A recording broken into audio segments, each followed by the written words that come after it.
सीधा लेकर चलते हैं गाजियाबाद, जहां पर मुख्यमंत्री योगी आदित्यनाथ पहुंचे, जनसभा को संबोधित कर रहे। क्या कुछ कह रहे हैं, सुनिए। वह किसी छात्र की छात्रवृत्ति रही होगी, किसी वृद्धा महिला का पेंशन का पैसा रहा होगा, किसी निराश्रित महिला का पेंशन का पैसा या किसी दिव्यांगजन के पेंशन का पैसा रहा होगा। उस पैसे से किसी गरीब का मकान बन सकता था, उस पैसे से किसी गरीब को आयुष्मान भारत का 5 लाख रुपए का स्वास्थ्य बीमा का कवर मिल सकता था, उस पैसे से किसी गरीब के चेहरे पर मुस्कान लाई जा सकती थी। उस पैसे को एक साथ जमीन पर उतारते तो ये हाईवे बन सकते थे, रैपिड रेल बन सकती थी, मेट्रो का संचालन हो सकता था, एयरपोर्ट बन सकता था।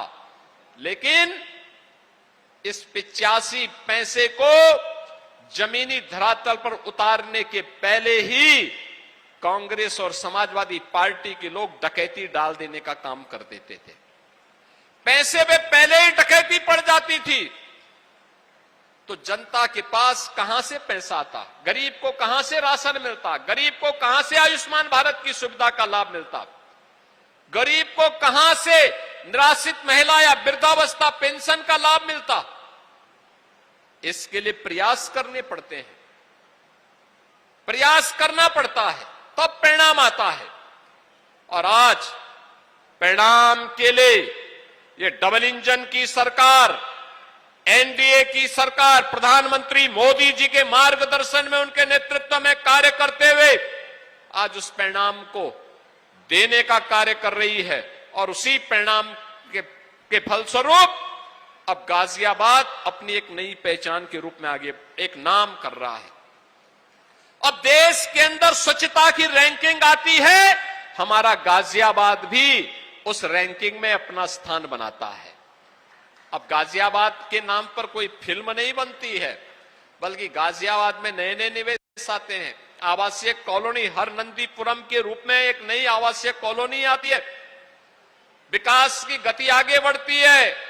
और अगर किसी ने कानून को हाथ में लेने का कार्य किया तो उसे मालूम है कि उसके लिए फिर 2 ही जगह हो जाती है, तो जेल होती है या जहन्नुम होता है, इसके अलावा कोई तीसरी जगह नहीं होती है। बहनों और भाइयों, आज आप एक बात देख रहे होंगे, कांग्रेस और समाजवादी पार्टी आज आस्था की बात कर रही है।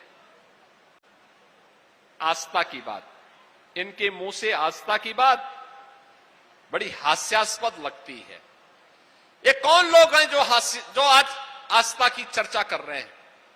ये वही लोग हैं जिन्होंने कभी कावड़ यात्रा पे रोक लगाई थी। इनको हर हर बम बम पर इनको आपत्ति थी, किसी व्यापारी पर बम फेंकने पे इनको आपत्ति नहीं होती थी, कट्टा और बम बनाने में इनको आपत्ति नहीं होती थी, लेकिन हर हर बम बम बोलते हुए चलने वाले शिव भक्तों पर इनको आपत्ति होती थी। इनको इस केसरिया रंग से ही चिढ़ होती थी।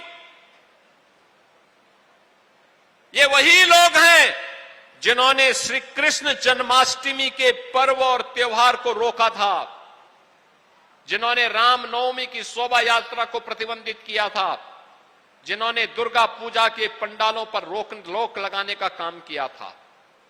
ये वही सपा है, ये वही कांग्रेस है।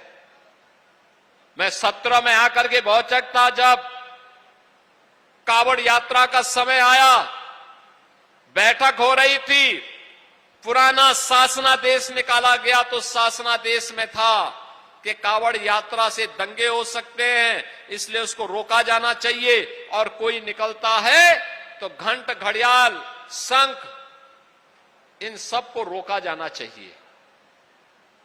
अधिकारी मेरे पास लेके आए, मैंने कहा भी क्या आप लोगों ने तैयारी की है? उन्होंने कहा साहब ये होता रहा है, शांतिपूर्ण ढंग से निपट जाएगा, उसके बाद कोई करने की आवश्यकता नहीं पड़ेगी। मैंने कहा भी नहीं, ये कावड़ यात्रा है, नोट करना, शिव भक्तों की यात्रा है, देवादिदेव महादेव के प्रति समर्पण की यात्रा है। हर तबके का व्यक्ति जाता है, दलित भी, वंचित भी, पिछड़ी जाति का व्यक्ति भी, हर शिव भक्त मस्ती के साथ भगवान शिव के भक्ति में लीन होकर किस यात्रा में भाग लेता है। हमारा काम उन्हें सुविधा देना है, सुरक्षा देना है। हम सुरक्षा दें।